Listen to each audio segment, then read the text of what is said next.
Hi hello welcome back to my channel. నేను మీ చేతనాని. ముందుగా అందరికీ హ్యాపీ శివరాత్రి అండి. శివరాత్రి రోజు నేను ఏ టెంపుల్కి వెళ్ళాను అనేది కూడా చిన్న వ్లాగ్ అయితే తీశాను. మొత్తం చూడండి తప్పకుండా. చాలా బాగుంటుంది వ్లాగు, ఏ టెంపుల్స్కి వెళ్ళాను అనేది. అలాగే మేము సెకండ్ సాటర్డే సండే అని అమ్మ వాళ్ళ ఇంటికి వచ్చేసామండి. మా అమ్మ వాళ్ళు వచ్చి విలేజ్ అనమాట, వాయిల్పేట దగ్గర పత్తేపురం విలేజ్, అక్కడికైతే వచ్చేసాము. ఇంకా శివరాత్రి రోజు మార్నింగ్ లేచి ఇంట్లో పూజ చేసుకుని గుడికి అయితే వచ్చేసాము.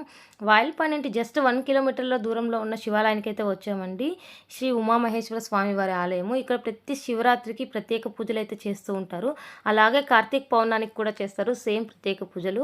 ఇంక ఇంటి దగ్గర నుండి పూలన్నీ కూడా కోసుకొని వచ్చి ఇలా గుడి చుట్టూ దేవుళ్ళకి పెట్టుకుంటూ మేమైతే గుడి లోపలికైతే వెళ్ళాము. మేము మార్నింగ్ అభిషేకం టైంకి అయితే వచ్చాము. అలాగే ఈవినింగ్ రుద్రాభిషేకము, స్వామివారికి కళ్యాణం కూడా జరుగుతుంది. స్వామివారి కళ్యాణం వీడియో లాస్ట్లో యాడ్ చేశాను, తప్పకుండా చూడండి. అలాగే ఈ ఫ్లేవర్ ఏంటో తెలిస్తే కమెంట్ చేయండి.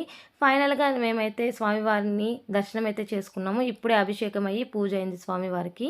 చాలా మంచిగా అనిపించింది అనమాట. శివుని చూస్తే నాకు ఒక పాజిటివ్ ఎనర్జీ అనమాట. నాకు బాడీలో చాలా మంచిగా అనిపిస్తుంది శివయ్యని చూస్తే. అలాగే ఇంకా దర్శనం చేసుకొని మేమైతే పిల్లలు గంట కొట్టేసి దర్శనం చేసుకొని మేమైతే బయట వచ్చేసి, అలాగే బయట వినాయకుడికి అలాగే ఆంజనేయ స్వామికి రెండింటిని దర్శనం చేసుకునేసి మేము ఇంటికైతే బయలుదేరేసామండి. ఈ పూలు వచ్చి సాయంకాలం స్వామివారికి రుద్రాభిషేకానికి అలాగే కళ్యాణోత్సవానికి అనమాట రెడీ చేస్తున్నారు. చక్కగా అలంకరణ అయితే చేస్తున్నారు గుడిని. చాలా మంచిగా అనిపించింది అనమాట. ఇంక ఇంటికి వచ్చేసాం.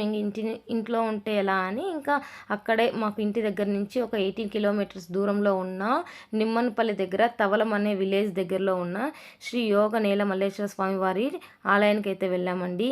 ఈ ఆలయం దగ్గర కూడా సేమ్ అండి, శివరాత్రికి అయితే ప్రత్యేక పూజలు చేస్తారు. అలాగే జాతరలాగా ఉంటుందన్నమాట. ఇక్కడైతే ఎవ్రీ ఇయర్ ఇక్కడ జాతరలాగా ఉంటుంది. నార్మల్ డేస్లో అయితే ఖాళీగా ఉంటుందండి. ఈ గుడి వచ్చి పల్లెటూర్ల మధ్యలో ఉంటుందన్నమాట. ఈ గుడి పుట్టలో నుంచి వెలిసిన శివలింగం అండి ఇది. అందుకే దీనిని నేల మల్లేశ్వర స్వామి వారు అంటారు. మీరు తప్పకుండా ఈ వీడియో మొత్తం చూడండి. స్వామివారిని చూస్తే మీకే అర్థమవుతుంది. స్వయంభూ వెలిసినారనమాట ఈ స్వామివారు. అలాగే మేము ఇంకా టెంకాయ తీసుకునేసి కాళ్ళు చేతులు కడుక్కునేసి దర్శనానికి అయితే బయలుదేరేసాము.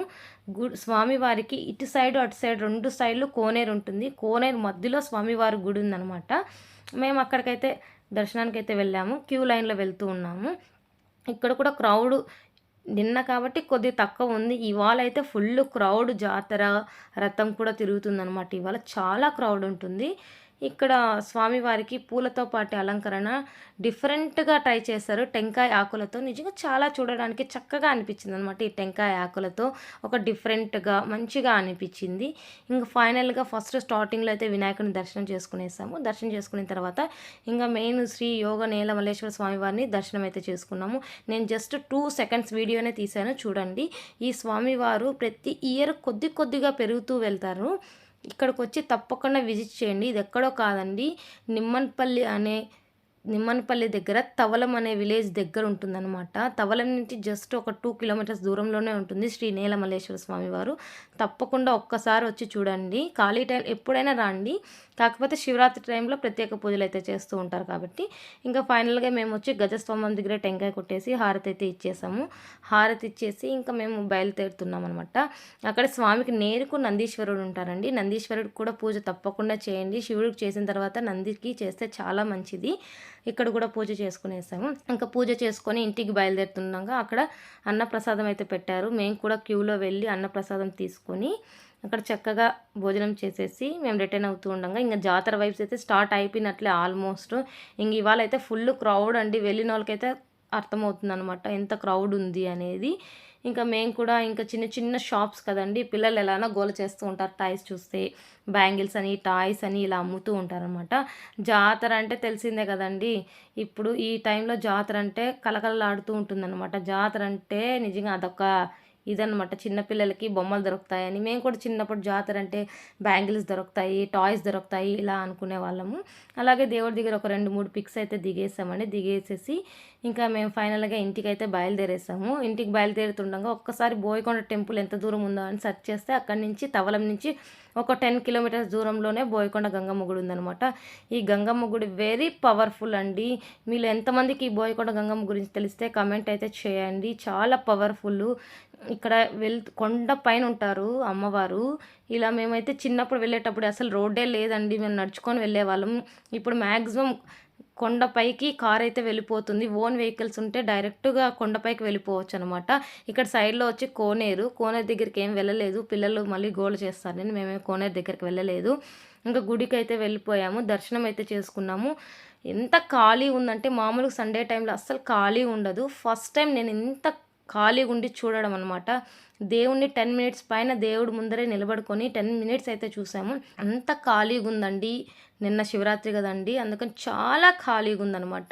ఒక 10 మినిట్స్ అయితే మంచిగా చూసాము. దర్శనం చేసుకొని బయటొచ్చాము. బయటొచ్చిన తర్వాత అక్కడ అమ్మవారికి కట్టిన శారీస్ అమ్ముతూ ఉన్నారు. ఒక్కొక్కటి ఒక్కొక్క రేటు పెట్టి అమ్ముతూ ఉన్నారు. మీలో ఎవరికైనా నచ్చితే వెళ్ళి తీసుకోవచ్చు అనమాట. అక్కడ స్వామివారికి కట్టిన శారీస్ అనమాట. అలాగే అమ్మవారంటేనే పసుపు, కుంకుమ, గాజులు. మనం ఇక్కడికి వచ్చిన తర్వాత పసుపు, కుంకుమ, గాజులు తీసుకెళ్తేనే చాలా మంచిదనమాట. మేము కూడా అలా పసుపు, కుంకుమ, గాజులు అయితే తీసుకునేసాము. ఇంకా ఫైనల్గా మళ్ళీ ఫోన్ తీసుకొని గుడి ముందర కొన్ని ఫొటోస్, వీడియోస్ అయితే తీశాను. లోపలికి ఫోన్ నాట్ అలౌడ్. అందుకని లోపల ఏమీ నేనైతే వీడియో తీయలేదు. అక్కడ కోనేరు లోపలైతే కోనేరు కూడా ఉంటుంది. మీరు ఒక్కసారి అక్కడికి వెళ్ళి చూడండి, అర్థమవుతుంది. అలాగే ఇలా కొన్ని పిక్స్ అయితే దిగేసి బయటొచ్చి ఇలా ఫొటోస్ అన్నీ కూడా తీసుకున్నాము. అలాగే ఇంక ఈవినింగ్ చెప్పాను కదండీ స్వామివారి కళ్యాణం అని, అది కూడా వీడియో అయితే యాడ్ చేశాను చూడండి. చక్కగా స్వామివారి కళ్యాణం కూడా జరిగింది. అదే చెప్పాను కదండీ వాయిల్పాడు దగ్గర నుంచి 1 కిలోమీటర్ల దూరంలో ఉన్న శివాలయంలో అయితే కళ్యాణం అయితే జరిగింది. అలాగే నా ఛానల్ నచ్చితే please subscribe my channel. Thank you so much.